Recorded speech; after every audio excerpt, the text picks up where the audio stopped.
Welcome back to Piers Morgan Uncensored. A barge, which is set to accommodate 500 asylum seekers, has been likened to a quasi-prison and is now docked in Dorset. The arrival of the controversial vessel comes hours after the government's illegal migration bill passed the Lords. The Prime Minister's spokesperson has defended the use of barges to house migrants, insisting it's a cheaper alternative to accommodating them in hotels. Well, I'm joined now by the political journalist Ava Santini and the TalkTV presenter Richard Syce. OK, Richard, barges for asylum seekers. When you look at it, it does look like a floating prison. Are you comfortable? That's how completely comfortable. Let me tell you why. Asylum seekers? Because this barge has been used as an accommodation barge for 30 years. Twice it's been used in different countries for asylum seekers.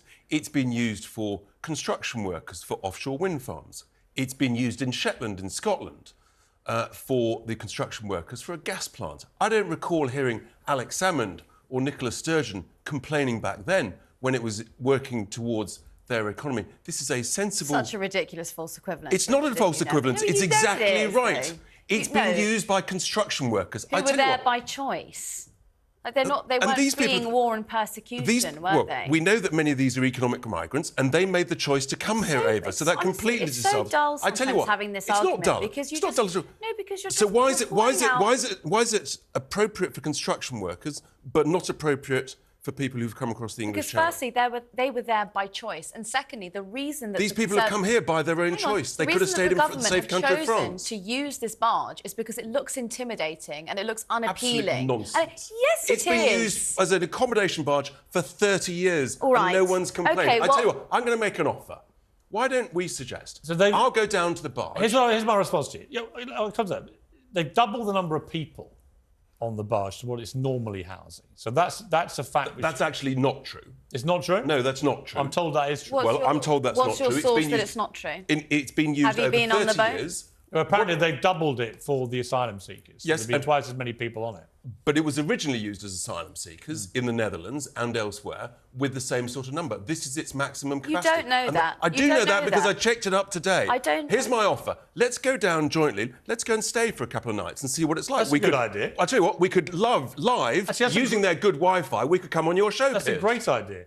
I'm not going to go and torment people who have already been through so much. It's not a question of tormenting, it's about learning the facts. These are people, we're talking about people who fled war and persecution, and we're talking about them as if they're just sort of objects and movable. Well, isn't the problem? They're not all legitimate asylum seekers. Yet, we know that last year, for example, of the people that came on the boats, about a third were economic migrants from Albania. They weren't actually from war-torn countries at all. So that's not statistically true. And let me speak to that for one moment. Why isn't the Home Office employing more people to process asylum seekers? People who come over with claims. Why well, that are we I agree with. Yeah, we're only processing at the moment, what they're doing is people, they're just processing them very slow because they're incompetent and woeful. Like, we're agreed but on. We also have this issue with this hotel, for example, in West Wales, in Llanelli, the Strady Park Hotel, where apparently they've basically made 100 staff redundant. They're going to put the whole place taken over by asylum seekers.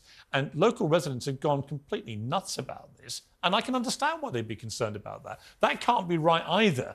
Putting them up in 4-star hotels at our expense grates with people, right? Putting them on the barge might grate with you, but you've got to do something with them until they sort out the processing centres. Then explain to me something, Piers. All right, there's double the amount of people that should be on that barge. No, right? Okay, that's hang on. A lie. All right, well, we'll ignore that premise for a moment. What if something breaks out? Come with me and test it. You've got to let me make a point. The barge's capacity is going to be increased from 222 to 500. There are 222 rooms, and you can have it as single beds or as double beds. But they're actually they're doubling the capacity for people. And let me talk to you about what happened in Manston, all right? What broke out in Manston? Don't do a bit of whataboutery. Focus on the barge and Llanelli. That's what we're talking about. It was where we were housing asylum seekers. Until we sort out the processing centre, which has to be done, where are you going to put all these people? You need to process them. That's what you need to do. But where are you going to put them? Tents? So you want tents in armoured barracks? If you treated this like an emergency war situation and you actually process people correctly, you wouldn't have to, bring in barges to house them or bring in new hotels. How are you going to deter the people smugglers and all the people who are just trying it on as economic migrants? How do you sift through all that and get to legitimate... And I agree with you. We have to be humane about asylum seekers and legitimate refugees from war-torn countries, not least from countries where we've started the wars or engaged in them if they were fought illegally like Iraq. So you have to tell me on that. But my issue, I think, is on behalf of everybody else who's concerned about this, is that you've got to do something about all these people coming. where do you physically put them? And putting them in 4-star hotels is causing a lot of social unrest. You can't have that. The processing isn't up to speed yet. The barge, all right, you can say it looks like a prison camp. It looks a bit like a cheap cruise ship. Actually, is it that bad to put them there and process things? And tell me why we won't put a processing centre in Calais. That was suggested by Macron years ago. We put a processing centre there, then no one makes that dangerous trip over. We're agreed. I've been suggesting that for months and months and months. But look, hear me out. That barge, it's used for construction workers, but according to you, it's not good enough for asylum seekers. I was down in Llanelli yesterday, and let me tell you, the good people of Llanelli, they have blocked the access to that hotel. It's on unregistered land. The neighbours deny the access to it. They've got tents there. They're staying overnight. They're not going to let that be used. They are saying enough is enough. I've got a friend of mine who lives in that area. He says there's absolute mayhem down there because they just think it's completely wrong. And I got a lot of sympathy with them. It's the main hotel, the main conference and spa hotel for the whole of Llanelli and the surrounding area. That cannot be right, Ava. But what I don't understand is why there's this sort of categorisation of people. Why you think that people who are fleeing war and persecution are somehow not supposed to be staying in that hotel. Somehow, for some reason, other people... So you don't care about the 100th Llanelli community residents who've been made redundant? Why are they better people? Because they're British citizens. And most of those people have come here illegally. They've broken the law. You out on the They've come here without a visa. I was down in Llanelli yesterday talking to the good residents of Llanelli who are absolutely steaming furious. I'll tell you what the other thing people are steaming furious about. According to a YouGov poll released today, 63% of Britons now consider Brexit to have been more of a failure than a success. Just 12% of those asked see Brexit as more of a success than failure. That's unbelievable.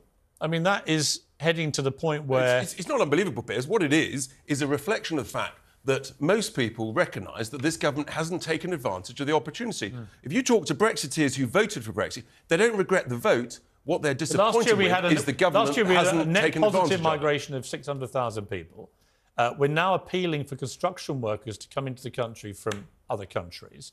Even though we've got 5 million the boats continue to be out of control. It's not a false equivalence. The loudest claim of the Brexiters that somehow we would be controlling our borders is obviously complete nonsense. Because the government have completely failed to do what they say. But that's what you always say.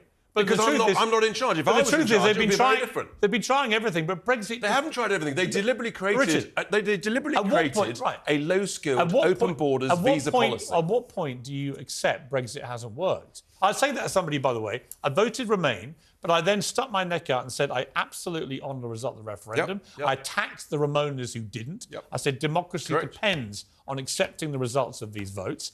But I think the argument not to have another vote, if that number of Britons... Piers, we've only left 2.5 years and they haven't the vote was in 2016. Yeah, but we've only left... Piers, we've only left... That's nearly 8 years ago. No, Piers, don't be disingenuous. We left...